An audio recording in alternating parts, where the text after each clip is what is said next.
Good morning to all of you, you who are my sisters and brothers in the faith, a faith that believes that God so loved the world, so loved us, that God sent Jesus to save us, to which the Holy Spirit certainly bears witness in our souls. Beloved of God, it is on this morning that we continue our study of Psalm 107. It is part of our Preaching Our Sermon series. In particular, on this Sunday, we will look at verses 4 through 9. Amen. Amen. Amen. 4 through 9. Correct. Amen. But before we do, I just want to remind us, I want us to recall that it is the book of Psalms. It is a collection of 150 spiritual songs, prayers, and poems that relate to us, the reader, the religious experiences of God's people. It is referred to as certainly the worship book of the Old Testament, the Old Covenant, or the Hebrew Bible. Psalms is a word that means praises. We certainly interpret it to mean the songs of God's people. And in the book of Psalms, we find the richness is in that it affirms certainly personal faith. Let us consider Psalm 107. Psalm 107 recounts for us that journey or the pilgrimage of the Israelites. The Israelites were God's people. It's the journey, it's the pilgrimage out of Egypt, out of the oppressive hand of Pharaoh. They had been an enslaved people working as a labor force in the kingdom. The Bible reveals to us that God, in conversation with Moses, you might recall there was this burning bush chat that God has with Moses, and God cajoles Moses to become a deliverer of God's chosen people, the Israelites. Moses then, being obedient to God, approaches Pharaoh to declare that God requires Pharaoh to let God's people go. What is interesting to note is that when Moses actually speaks with Pharaoh, the ask of God, his ask before Pharaoh, is let the Israelites go, that they may make a 3-day journey into the desert in order to worship me, worship God. All God wanted was the release of the Israelites, God's chosen people, so that they could go into the desert, make a 3-day journey, and have a festival unto God. Did you catch that? They needed to be released. They needed to be loosed so that they could worship. They could celebrate God. The Israelites needed time. They needed a break from their daily routine, their daily work, in order that they could spend time with God. Spend time being able to honor God, to revere God, to exalt God, to give thanks unto God. God's people, the Israelites, needed to be set free, needed their freedom so that they could go to a place to worship God. Let us pause here for a moment and take in this biblical point. All of us need to make, if not take time out to worship God. We need to set aside time when we free ourselves from the grind of the everyday life so that we may commune with God. We may be in fellowship with the Almighty, a sovereign God, but also that God may commune and fellowship with us. This morning, as we gather Wesley Freedom, I want to encourage us to understand and value the importance of spending time with God in worship.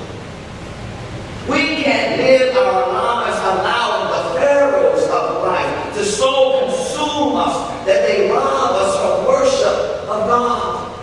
A worship that is to refresh us. A worship that is to refocus us. A worship that renews us. And oftentimes a worship that redirects us. The songwriter Michael W. Smith penned it this way. Here I am to worship. Here I am to bow down. Here I am to say that you're my God. You're altogether lovely, altogether worthy, altogether wonderful to me. Is that not our testimony, our witness this day? That after we have spent a week, after we have been enduring the trials and tribulations of life, the joys and the sorrows, the mountaintops and the valley experiences, after life has given us hopes and given us victories, cares and concerns, we come this day and we gather for a corporate celebration to say, here we are to worship. Here we are in this place. Here we are in this moment of time right now. We are here to worship you, God. We are here to bow down. We are here as the corporate body to ascribe your worth, God. Your worth in our lives as individuals. Your worth in our lives as a body. Your worth in our lives privately and publicly. Oh, beloved, I would ask that you and I, we would not give away the worship that is due to our God. Returning to Psalm 107, those verses 4 through 9. It is here that we discover that God's people have been set free. They are set free from Pharaoh, crossing over through the Red Sea on their journey to the promised land of Canaan. The psalmist records the experience of God's people, the Israelites, and so we hear it. Some wandered in desert wastes, finding no way to an inhabited town, hungry and thirsty. Their soul faded within them. Then they cried to the Lord in their trouble, and he delivered them from their distress. He led them by a straight way until they reached an inhabited town. Let them thank the Lord for his steadfast love, for his wonderful works to humankind. For he satisfies the thirsty, and the hungry he fills with good things. The experience of the Israelites is that they were wandering in the desert. They were in the wilderness.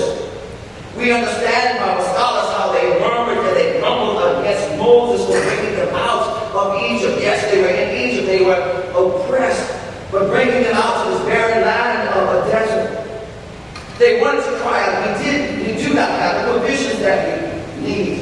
And so they raised up their voices in opposition to Moses. Why did you, Moses, bring us up out of slavery and bondage in Egypt, where at least we had enough food and enough water? So then the same God who saw their misery in Egypt and heard their cry, that God put into play a plan for deliverance. This is the God who instructed Moses, become their leader, become their deliverer. And God says to Moses when they cried out for thirst, strike the rock. And from the rock, God allowed water to flow. So that God's people, the Israelites, could drink.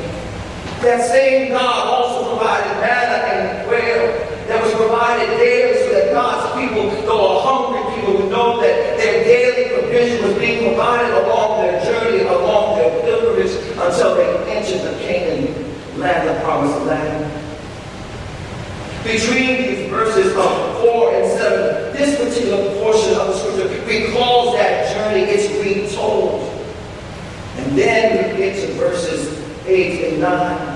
And here it is, the song of the writer then invites God's people, the Israelites, and I believe God invites us to consider what is the proper response to what God has done.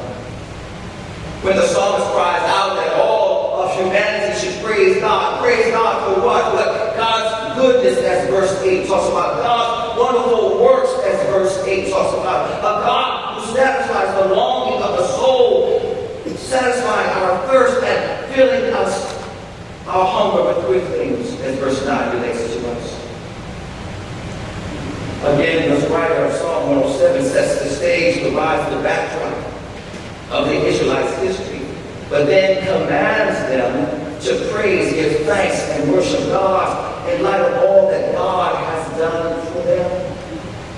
Likewise, we have to hear the Psalms inviting you and I, that when we look back over our history or his story in our lives, what God has done for us, what God has promised, how God has delivered, how God has saved us, how God has helped us, how God has held our hands, how sometimes God, in God's wisdom, denied us of things, we too ought to offer praise and worship. One might want to view Psalm 107, these verses 4 through 9 in this manner. It's verses 4 through 7 that can be wrapped up in this statement. Once you know your story, then verses 8 and 9 finish that statement, then you give God the glory. There is another point about Psalm 107 I wish to draw our attention to. It is this longing of the soul, this thirst, this hunger that the Lord satisfies. When we think about the writer in Hebrew, when he talks about the satisfaction that comes, it is an understanding that when God satisfies, the Hebrew word that God does fill, God makes sure that there is enough, God makes sure that there is plenty of. When God satisfies with goodness, with good things. So there is no need to worry. There will be enough. Just as God supplied water from a rock and manna and quail daily. It was a God who was demonstrating that I, as your God of provision, when I give completely, I give wholly, I give without lack. God gives so that satisfaction is guaranteed. Even as we gather this day and we look across our nation and we understand that there's been a loss of life and some family circles have been broken, we need to know we still serve a God who seeks to satisfy our longings for those who are thirsty this day, for those who are hungry this day. God is saying, I am a God who is near the brokenhearted. I am a God who is your comfort. I am a God who is your shalom. I am your peace. Even when tragedy comes, God shows up to satisfy us, to be near us, to be with us. And so, beloved, when we think about a God who's in the business of satisfying, in a few moments we will be invited to come to this table. This is a table by which we truly understand that God is allowed to bring satisfaction. A satisfaction for the thirst that comes from our soul, a satisfaction that comes from our hunger for righteousness. For it is at this table God reminds us that God desiring to be in right relationship with us and to place us in right relationship with God, sent his Son to be our Savior, to be our Redeemer. So loving the world, he gave Jesus, that we may be given the life that is eternal, be given a life that is abundant. And so when we come to this table, yes, we will drink from the cup and we will eat of the bread, knowing that God truly satisfies our souls. To know that at the end of life's journey, we who have a faith in Jesus the Christ to be our Redeemer, our Lord, and our Savior, we transition into the fullness of all that God has in store for us.